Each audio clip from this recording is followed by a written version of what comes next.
I don't even have this one up.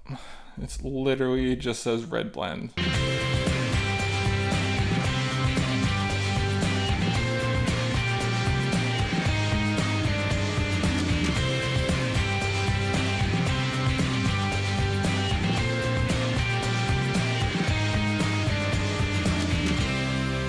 Welcome back to Rewind with bschwitty, because I like what you got. Good job.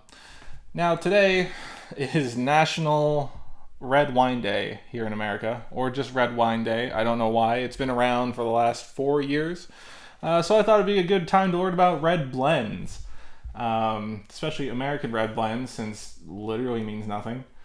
And today we're going to try this little Cuvier Red Bat Cuvee. It's a non-vintage. It does things like, well, this is the 2014 bottling.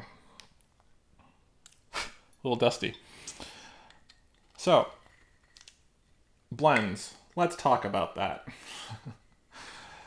Blends are wines made from grapes that are blended.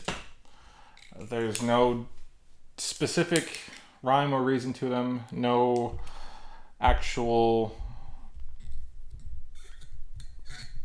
specificness to it. It's, well, at least here in America, it's what the winemakers feel make the best blend. Ooh.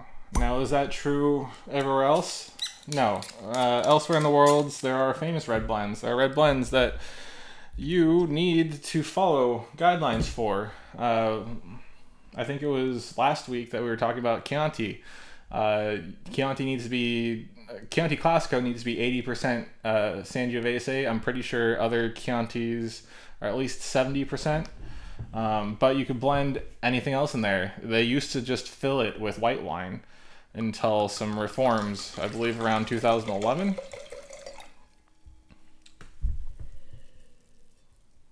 Well, that's fun.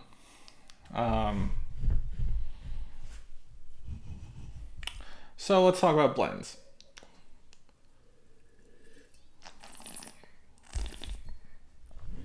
Blends. Red blends in particular. Some famous red blends of the world will include the likes of a Bordeaux Red, Chateauneuf de Pop, Super Tuscans, Chianti, like I was mentioning, Rioja, Meritage. That's a U.S. blend made up of, well, Bordeaux Reds, generally, I think, Cab dominant, or possibly Merlot dominant. I'm pretty sure it just has to be of the 5 varietals. And the thing about Meritage is that you have to pay to use the Meritage name because it's like trademarked or something. So you can have a Meritage, but not actually have it be a Meritage. And so, like, if you're out in tasting rooms and you walk in, you're like, I would like to try your Meritage blend. Those people are going to get fined for just you saying, hey, I want to try your Meritage. Oh my God, how many times am I going to be fined for using the word Meritage right now? Anyways,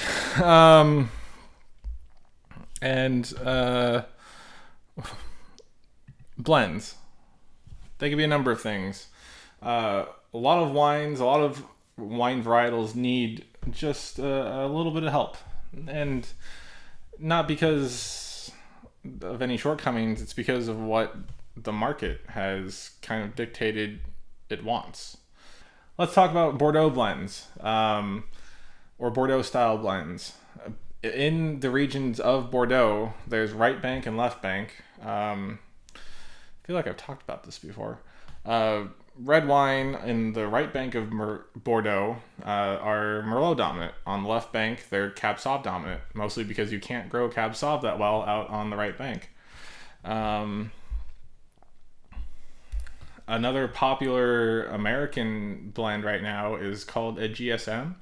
It's modeled after Rhone style blends, and GSM stands for Grenache, Syrah, Mourvèdre, and those are 3 different Rhone varietals that are thriving really well out in the hotter regions of the U.S.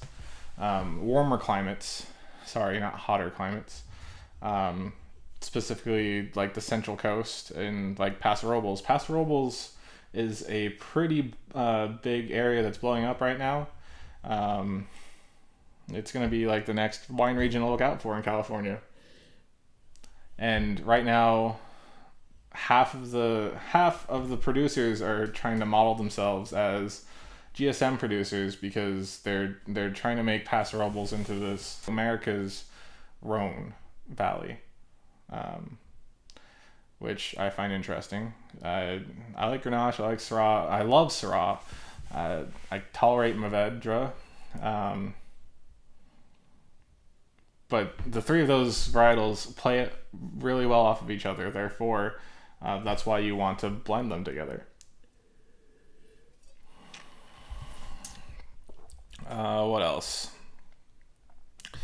Now, the distinction of calling something a blend versus a single varietal, at least in America, we talked about this before in the U.S. wine labels. For a U.S. wine label to be considered a single varietal, it has to be over 75% of the stated varietal. Sometimes you don't want that much in your blend. Sometimes it's fun to balance out and just go with the flow. Enjoy what your wines that you've produced are and see how well they play together in the long term. Sticking with red blends, sometimes there's some Syrah to color up Pinot Noir.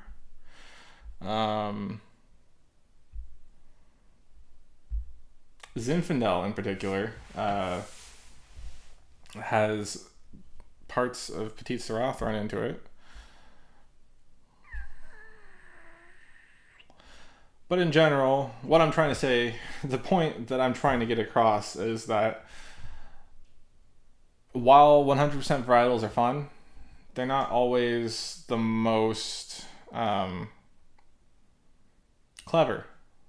They may be lacking in some way. That is a dominant characteristic of the varietal, but what's the phrase? The sum of its parts are better than a single piece.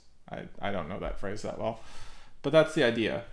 You could have three great barrels, or three lousy barrels, but together they form something amazing, or the other way around. Not the other way around. Or something similar to that, where you have three great barrels, and they're fine on their own, but together they make something that's phenomenal. So that's why I encourage you to go out and try some red blends. Today is Red Wine Day in the USA, so go out, try some red wine, try a red wine blend, see if you like it, tell me if you did, leave it in the comments below. What is your favorite red blend? Let me know. I'll tell you what mine is if you share. It's a two-way street. Join me Wednesday, where we'll have another Wine Down Wednesday. I think we're going to do some pairings with s'mores. Hopefully that sounds entertaining to you. I know I'm going to enjoy it because s'mores. Anyways, I'll see you Wednesday. This is bschwitty saying I will catch you next time, which doesn't really help because my tagline is something, something, something. Bye.